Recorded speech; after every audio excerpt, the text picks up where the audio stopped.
Hello friends, good morning. Welcome back to our channel travel with MK family. Hello friends, good morning. तो बहुत ही random plan बनाया हमारा। आज है Saturday, कल हम फ्राइडे ऑलमोस्ट 4 o'clock को हमारा प्लान बना कि कहीं चलते हैं, क्योंकि हम लोग काफ़ी दिनों से कहीं जा नहीं पा रहे थे टेम्पल्स कवर करने के लिए। अभी हमारे बेटे मृण्मय का एग्ज़ाम भी चालू है, CBSE 10th बोर्ड का, तो अब कहीं जाने का सोच नहीं रहे थे। फिर हमें लगा कि नहीं, बहुत बड़ा लंबा गैप हो जाएगा, तो कहीं चलते हैं। तो अभी हम जा रहे हैं सहस्त्रलिंग। तो बेंगलोर से अराउंड 400 किलोमीटर है। बेसिकली एक रिवर बेड है। उस रिवर बेड में काफ़ी प्राचीन काल से 1000 के आसपास शिवलिंग बनाए हैं, जो भी पत्थर है रिवर बेड में, उसमें तो वो क्यों बनाए हैं और क्या उसका सिग्निफिकेंस है, वो तो ऑब्वियसली हम लोग अलग से एक वीडियो बनाएंगे उसके लिए। तो अभी हम बेंगलोर से निकले अराउंड 5:30। अभी ऑलमोस्ट 7 o'clock हो रहा है। अभी हम बस तुमकुर पहुंचने वाले हैं। तो हम डायरेक्ट एक्चुअली सहस्त्रलिंगा नहीं जा रहे हैं, उसके पहले हम हंगल जाएंगे, ऑन द वे पड़ता है, और वहाँ पे एक टेम्पल कवर करेंगे। उसके बारे में हम थोड़ी देर में जानकारी देते हैं टेम्पल के बारे में। तो फिलहाल अभी ये जर्नी एंजॉय करते हैं।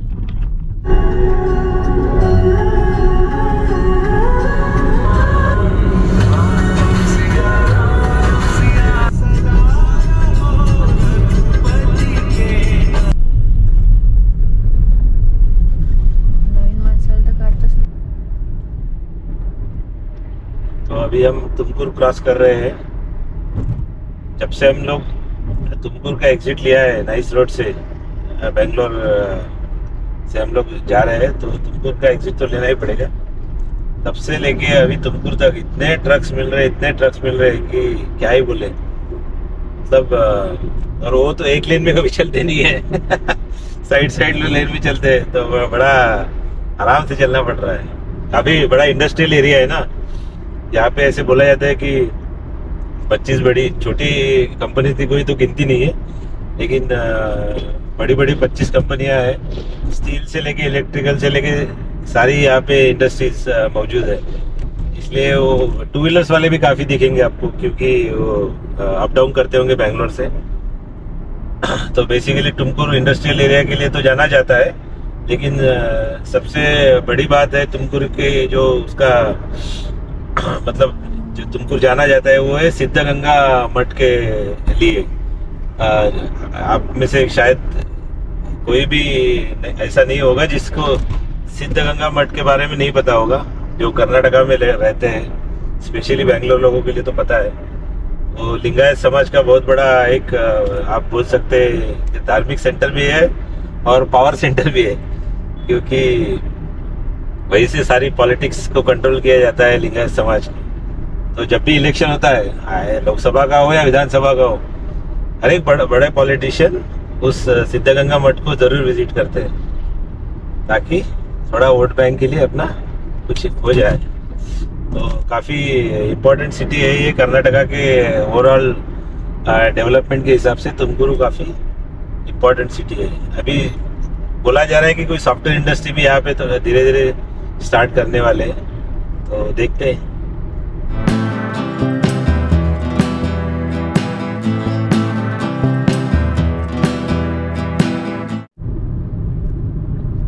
तो जैसे ही आप तुमकुर क्रॉस करते हो, आपको 6 लेन वाला रोड मिल जाता है, एकदम मक्खन रोड। ज़्यादा ब्रेक दबाने की ज़रूरत भी नहीं है, क्योंकि लेन आप इजीली चेंज कर सकते हैं। बस थोड़ा केयरफुल रहना पड़ता है, क्योंकि कुछ लोग इतने जल्दी में रहते हैं और ठीक से देखते नहीं और बस लेन चेंज कर देते हैं। तो लेकिन ओवरऑल अभी ड्राइविंग एक्सपीरियंस काफ़ी अच्छा रहने वाला है, जब तक हम लोग लेफ्ट टर्न ले लेते हैं हंगल जाने के लिए। तो बेसिकली हंगल हम जा रहे हैं। पहले सहस्त्रलिंगा से पहले हम लोग हंगल जाके तारकेश्वरा का टेम्पल है, शिव जी का बहुत प्राचीन टेम्पल है, 1200 साल पुराना मंदिर है, उसको हम कवर करेंगे। तो ऑब्वियसली इस वीडियो में भी तो वो हम डिटेल में कवर नहीं करेंगे, जैसे आपको हमारा चैनल का पैटर्न पता है। तो एक ब्रीफ इंफॉर्मेशन देंगे हम लेकिन ओवरऑल डिटेल में, क्योंकि कार्विंग्स वगैरह काफ़ी इंटरेस्टिंग है, तो अलग से एक वीडियो बनाएंगे उसमें। तो ओवरऑल प्लान हमारा ये है, थोड़ी देर में बताते हैं। चलो।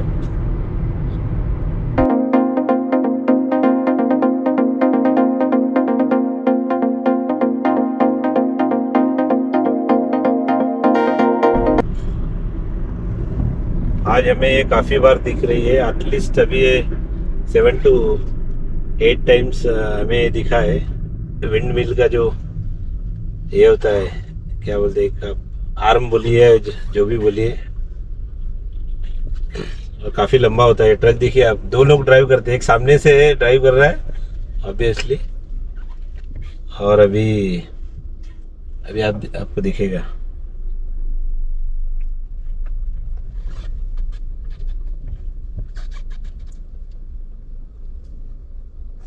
पूरा रोड पे फैल जाता है ये ट्रक, आराम से चलना पड़ता है।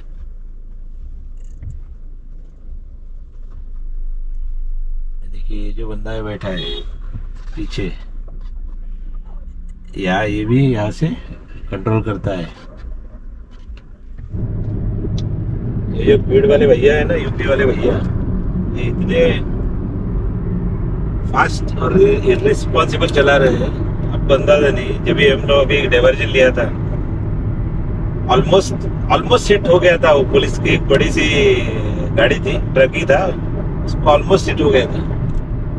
इतनी जल्दबाजी क्यों रहती है लोगों को समझ में नहीं आ रहा। तो वैसे भी अभी तो आराम से चल ही रहा पीछे, तो डाइवर्जन पे इतना मतलब जल्दबाजी दिखाने की क्या जरूरत थी, पता नहीं। पूरी फैमिली के साथ चल रहा है, काफी लंबी टूर पे जा रहा है, ऐसे दिख रहा है। तामझाम भी है उसका बहुत। आराम से चलना चाहिए।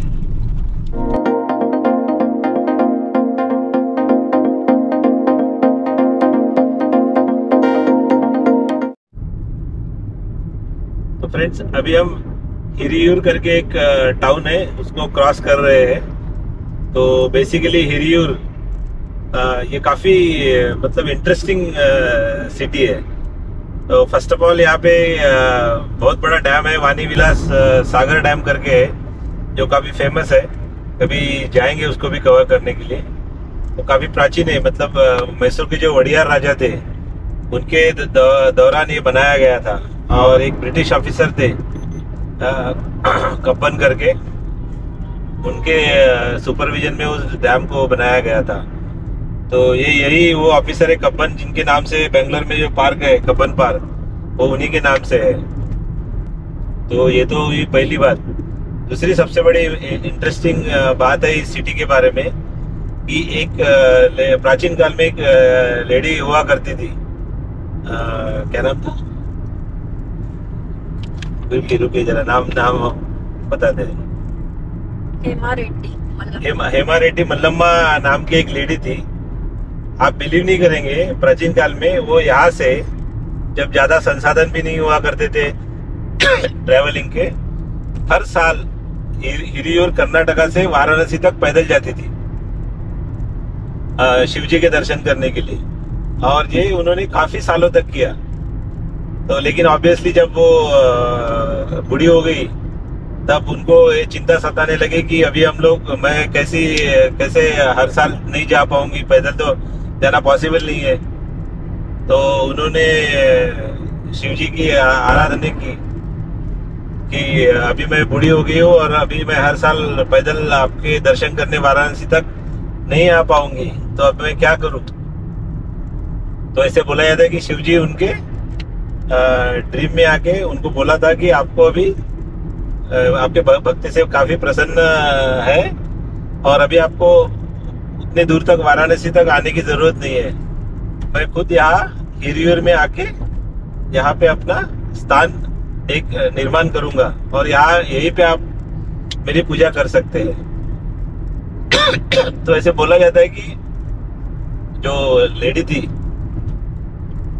हेमा रेड्डी मल्लम्मा, वो उनके यहाँ एक पहले पुरातन काल में आपको पता होगा, एक ऐसे स्टोन का एक ये रहता था, कुछ भी पीस ना हो तो एक बड़े से स्टोन में वो स्टोन का एक स्ट्रक्चर हुआ करता था, मतलब इंस्ट्रूमेंट था, उसमें वो पीसते थे।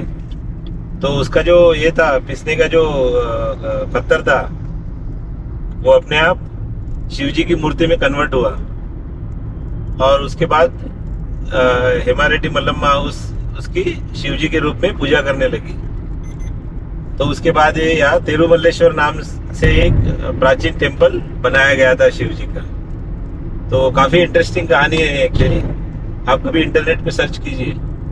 और अभी हमें हमारे लिस्ट में और एक जगह ऐड हो गई क्योंकि ऑब्वियसली हम लोग वो टेम्पल कभी ना कभी कवर करने जरूर आएंगे। वो तो 1 डे ट्रिप हो जाएगा बेंगलोर टू हिरियूर का।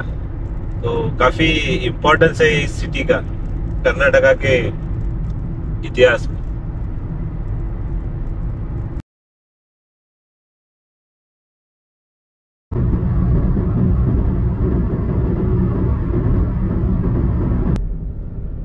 तो अभी हमारा डिस्टेंस बचा है अभी जैसे हमने बताया था हम डायरेक्ट सहस्त्रलिंगा नहीं जा रहे पहले हम जा रहे हैं हंगल में एक टेम्पल कवर करने के लिए।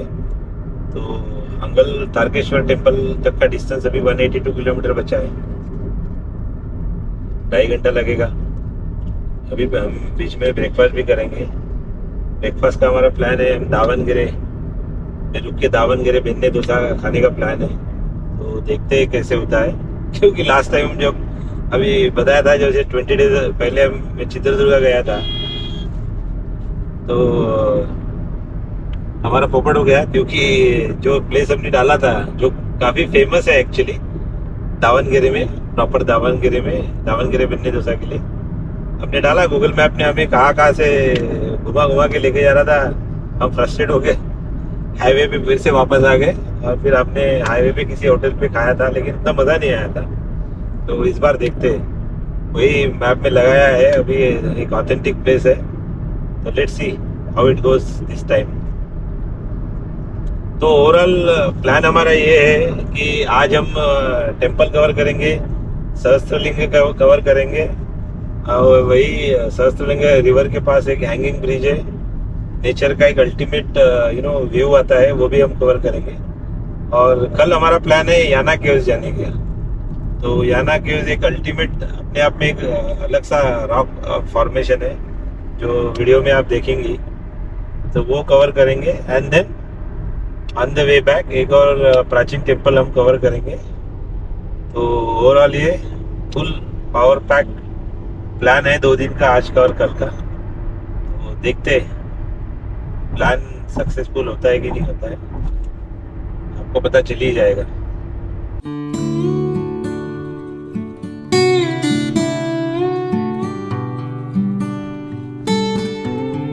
तो अभी हम चित्रदुर्गा क्रॉस कर रहे हैं।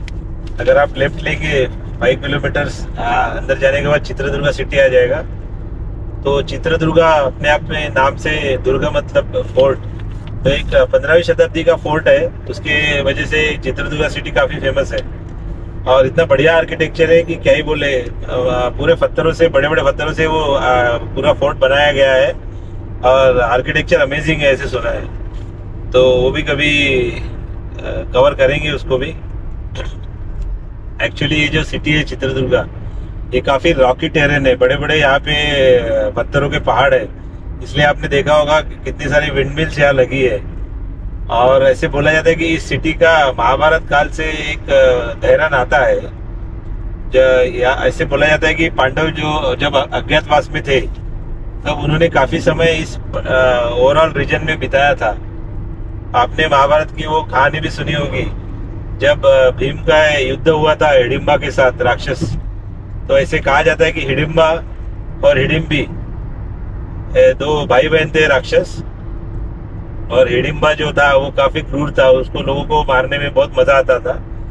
जबकि उसकी सिस्टर थी हिडिंबी, वो काफी शांत स्वभाव की थी, वो सब किसी को मारने में विश्वास नहीं रखती थी। तो भीम का युद्ध हुआ था हिडिंबा के साथ, तब ऐसे बोला जाता है कि इसी पहाड़ों में वो युद्ध हुआ था और बड़े बड़े पत्थरों को उठा के भीम ने हिडिंबा का वध किया था। और उसके बाद हिडिंबी से शादी की थी और हिडिंबी और भीम का फिर एक पुत्र हुआ था घटोत्कच, नाम तो सुना ही होगा आपने। महाभारत में इसका एक काफी बड़ा रोल था एक्चुअली, काफी इंटरेस्टिंग कहानी है। कभी आप महाभारत देखी है तो पता चलेगा। शॉर्ट में आपको बता देता हूँ। जो कर्ण था, कर्ण के पास ऐसे कुछ हथियार थे, ऐसे कुछ बाण थे जिसका कोई तोड़ नहीं था अर्जुन के पास। तो उसमें से एक जो बाण था उसने घटोत्कच पे चलाया था, क्योंकि घटोत्कच ने काफी युद्ध भूमि में हाहाकार मचा दिया था। तो वो एक बाण को चला के उसका वध किया था। तो ओवरऑल महाभारत का एक काफी क्लोज कनेक्शन है चित्रदुर्गा से, हमें ऐसे ही पता चला है। तो वैसे हम लोग इन्फॉर्मेशन पता करते रहते हैं सिटी के बारे में और आपको बताते रहते हैं, क्योंकि रोड तो काफ़ी अच्छा है। रोड के बारे में ज़्यादा कुछ बात करने लायक है नहीं, बस जर्नी ऐसे ही स्मूथली चल रहा है। तो सोचा प्लेसेस के बारे में आपको बताया जाए। इसकी वजह से थोड़ा एक हिस्ट्री का नॉलेज भी बढ़ता है। तो इसके वजह से कर्नाटका की हिस्ट्री में, ओवरऑल इंडिया की हिस्ट्री में चित्रदुर्गा का एक बहुत बड़ा महत्व है। तो बेंगलोर में आप रह रहे तो आइए चित्रदुर्गा घूमने कभी।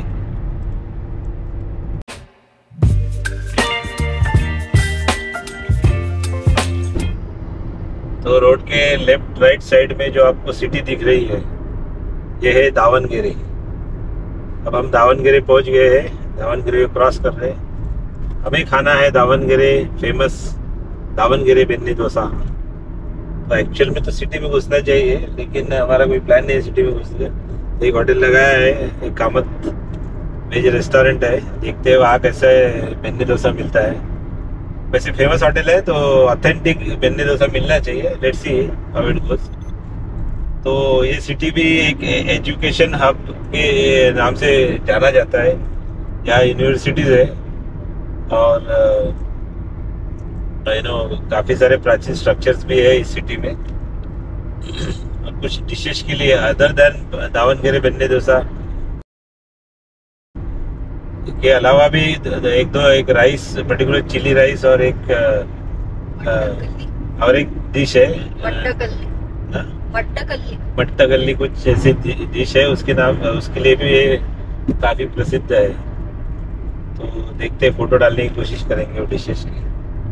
लेकिन अल्टीमेट जब भी दावणगेरे आता है उसके बाद बेन्नी डोसा ये नाम जरूर उसमें ऐड हो जाता है अपने आप। तो चलिए अब दावणगेरे बेन्नी डोसा एंजॉय करते हैं और आपको भी दिखाते हैं।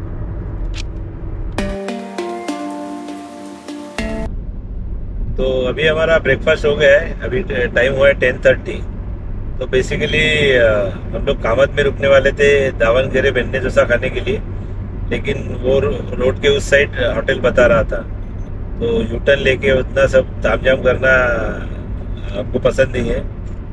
तो हमने यहीं पे एक रेस्टोरेंट था, सुकी रेस्टोरेंट, वहाँ पे गए हम लोग।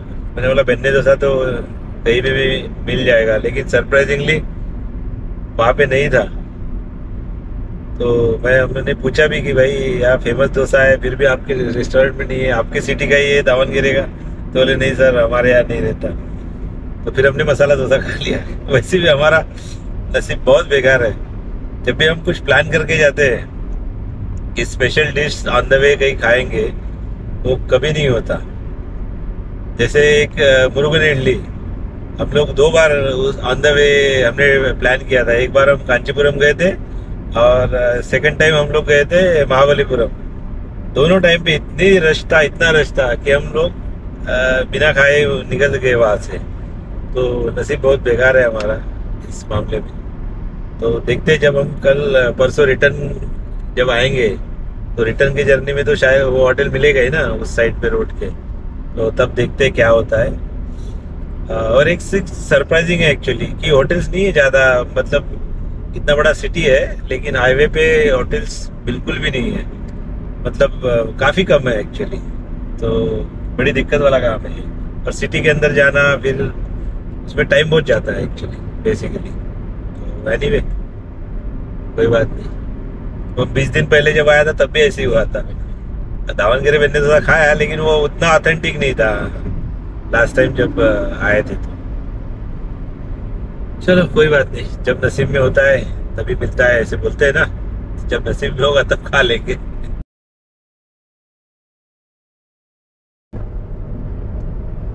तो अभी हमें लगभग 4 किलोमीटर डिस्टेंस पे अभी नेशनल हाईवे 48 छोड़ना है और लेफ्ट लेना है। बेसिकली हावेरी करके एक टाउन है, उस टाउन के लिए हमें एक लेफ्ट टर्न लेना है और उसी दिशा में फिर स्टेट हाईवे पे आगे अराउंड 30 किलोमीटर के आसपास, 35 किलोमीटर के आसपास चलना है टेम्पल के लिए, तारकेश्वर टेम्पल हम लोग जा रहे हैं। तो बेसिकली हावेरी भी एक महत्वपूर्ण शहर है जिसके बारे में जैसे ही हम लोग लेफ्ट टर्न लेते हैं और सिटी एंटर करते हैं तब आपको उसके बारे में बताते हैं।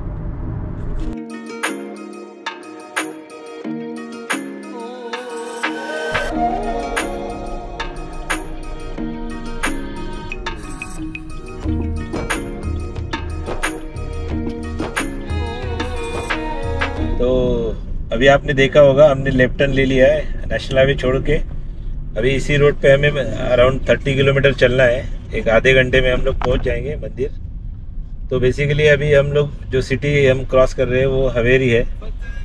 तो ये काफ़ी प्राचीन शहर है, इतना प्राचीन है कि यहाँ पे जो स्टोनेज है, पाषाण युग, उसके कुछ सबूत मिले हैं। तो सोच सकते हैं आपकी कितना प्राचीन शहर ये होगा।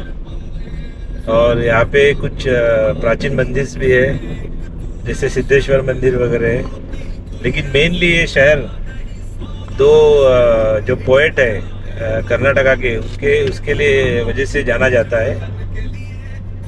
एक तो नाम जो अगर आप कर्नाटका में रह रहे तो बेंगलोर में रह रहे तो आपको पता ही होगा, अगर आप नॉर्थ इंडिया से भी कहीं से भी हो, कनकदासा।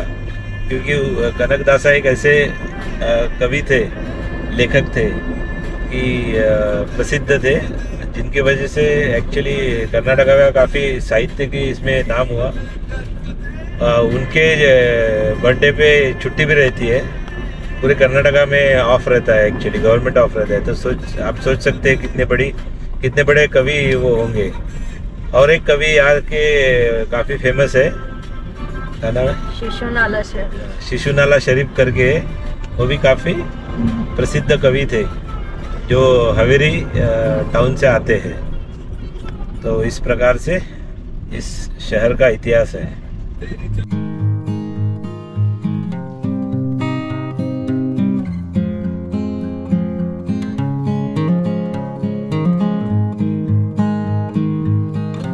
तो फ्रेंड्स, हम लोग अभी हंगल के तारकेश्वर मंदिर पहुंच गए हैं। तो जैसे हमने बताया था अल्टीमेट हमारा टारगेट तो सहस्त्रलिंगा है, लेकिन ऑन द वे हम लोग यहाँ आए हैं। तो अभी अंदर जाके थोड़ा सा मंदिर को एक्सप्लोर करते हैं। ऑब्वियसली वो तो आपको एक सेपरेट वीडियो में देखने को मिलेगा, लेकिन एक ग्लिम्स आपको इस मंदिर का हम लोग इसी वीडियो में दे देंगे। तो चलिए एक्सप्लोर करते हैं अंदर। तो फ्रेंड्स, इस मंदिर का निर्माण चालुक्य डायनेस्टी द्वारा 12th सेंचुरी में किया गया था और अभी इस मंदिर की रखरखाव आर्कियोलॉजिकल सर्वे ऑफ इंडिया द्वारा किया जाता है। जैसा कि आप देख रहे हैं, ये मंदिर भगवान शिव जी को समर्पित है। इसका गर्भगृह काफ़ी अप्रतिम और सुंदर है। इस मंदिर का मुख्य आकर्षण गर्भगृह के बाहर जो मंडप बनाया गया है, उसके सीलिंग पे बनाई गई ये विशाल और अप्रतिम कलाकारी। आप देख रहे हो ये कितनी सुंदर है। ये नक्काशी अलग अलग पार्ट्स में बना के यहाँ फिक्स की गई है, लेकिन देखने पे ये लगता है कि इसे एक ही पत्थर से कार्व किया गया था। यहाँ के पिलर्स भी काफ़ी सुंदर और अजीब है। इसे देख के ही आपको ये लगेगा कि इसे प्राचीन काल में किसी उन्नत टेक्नोलॉजी का उपयोग करके बनाया गया होगा। मंदिर की दीवारों पे रामायण और महाभारत के क्षणों को सुंदर नक्काशी के रूप में दिखाया गया है। इस कार्विंग को हम डिटेल में एक अलग वीडियो में कवर करेंगे। तो फ्रेंड्स, अभी हम तारकेश्वर मंदिर जो है उसको एक्सप्लोर करके सहस्त्रलिंग की ओर निकल पड़े हैं। टोटल डिस्टेंस यहाँ से दिखा रहा है अराउंड 40 किलोमीटर, ऑलमोस्ट 50 किलोमीटर और 1 घंटा 10 मिनट के आसपास वो टाइम बता रहा है। मैं आपको बता रहा हूँ, आप स्पेशली ये मंदिर विजिट करने ज़रूर आइए बेंगलोर से। Amazing architecture. और मंदिर के जो मेन गर्भगृह के थोड़ा बाहर जो सीलिंग पे जो कार्विंग बनाई है जो स्ट्रक्चर बनाया है दैट इज अल्टीमेट एक्चुअली। मैं तो बोलता हूँ आज भी मॉडर्न इंजीनियरिंग के कितने भी आप इंस्ट्रूमेंट यूज कर लो, उस प्रकार से आप नहीं बना सकते, नेक्स्ट टू इम्पॉसिबल। तो सोचिए उस जमाने में 1200 साल पहले पत्थर पे इन्होंने कैसे बनाया होगा। और वो स्ट्रक्चर देख के, वो तो उसके बारे में डिटेल वीडियो में बात करेंगे, लेकिन स्ट्रक्चर देख के पता चलता है कि वो एक एक पार्ट अलग अलग करके वहाँ पे आके लाके फिक्स किया गया है। लेकिन इतना होने के बावजूद भी इतना एक रूप लगता है, वो इतना यूनिफाइड स्ट्रक्चर लगता है कि क्या ही बोले। और इट्स ह्यूज एक्चुअली। अब वो वीडियो में देखोगे, जो लिटरली पूरा फ्रेम कवर करने के लिए मैं सो के वो वीडियो फ्रेम लेने की कोशिश कर रहा था, उसका पूरा वीडियो या फोटो, फिर भी एक फ्रेम में पूरा नहीं आ रहा था। सोचिए कितना ह्यूज होगा। तो आप ये विजिट करने ज़रूर आइए। सहस्त्रलिंगा आ रहे हैं तो पक्का आप यहाँ आइए, या आप बेंगलोर से वनडे टूर भी कर सकते हैं। अमेजिंग। चलिए अभी नेक्स्ट डेस्टिनेशन की ओर बढ़ते हैं।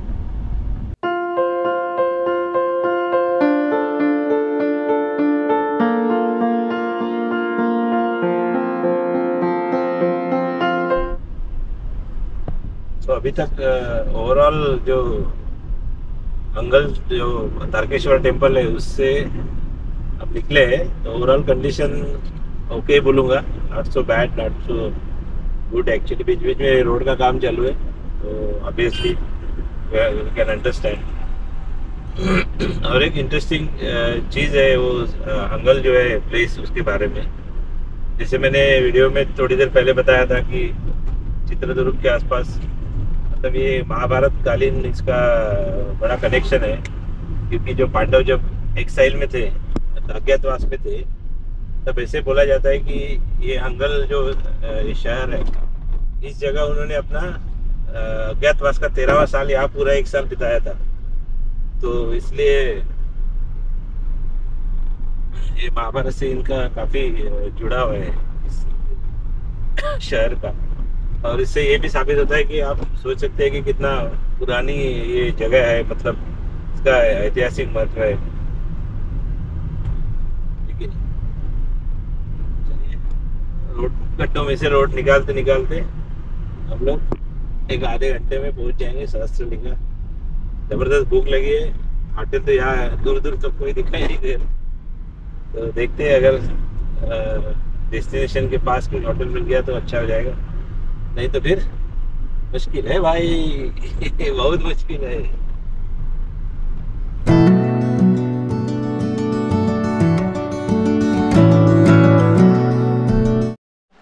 तो फ्रेंड्स, हम लोग हमारे फाइनल डेस्टिनेशन यानी सहस्त्रलिंगा पहुंच गए हैं।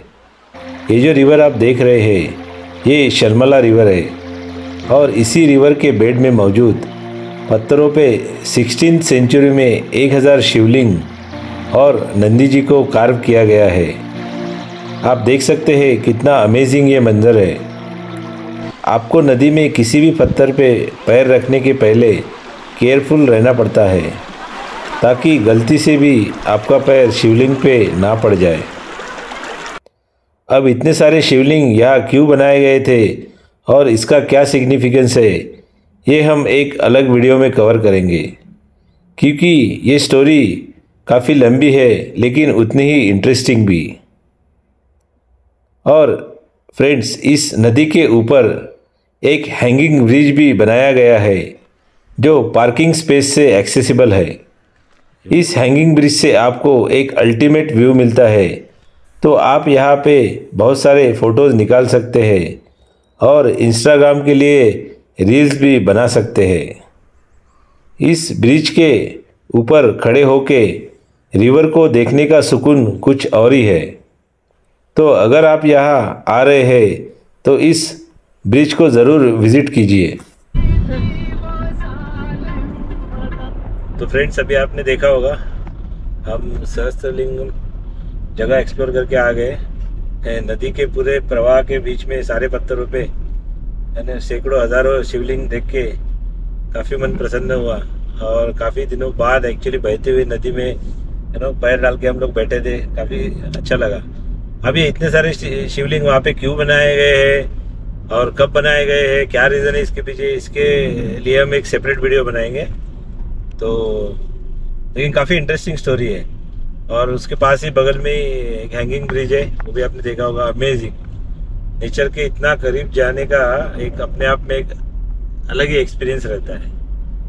तो आज का दिन हमारा अभी 5:30 हो गए। वैसे दिन तो अभी ख़त्म हो गया क्योंकि अभी होटल पे जाएंगे। अभी होटल कौन से होटल पे जाना है वो पता नहीं, अभी बुक नहीं किया था हमने। और पता नहीं आज क्या है, तो 2 जगह पूछा, फुल बुक है। मैंने कभी सोचा नहीं था कि सिरसी में होटल्स इतने फुल रह सकते। तो देखते हैं, अभी होटल एक्सप्लोर करते हैं और फिर आराम करते हैं। कल का प्लान ये है कि याना केव्स और एक प्राचीन मंदिर एक्सप्लोर करना है। हम यही समाप्त करते हैं। जल्दी मिलते हैं आपको एक नए वीडियो में। तब तक टाटा, बाय बाय। चैनल को सब्सक्राइब करना मत भूलिए।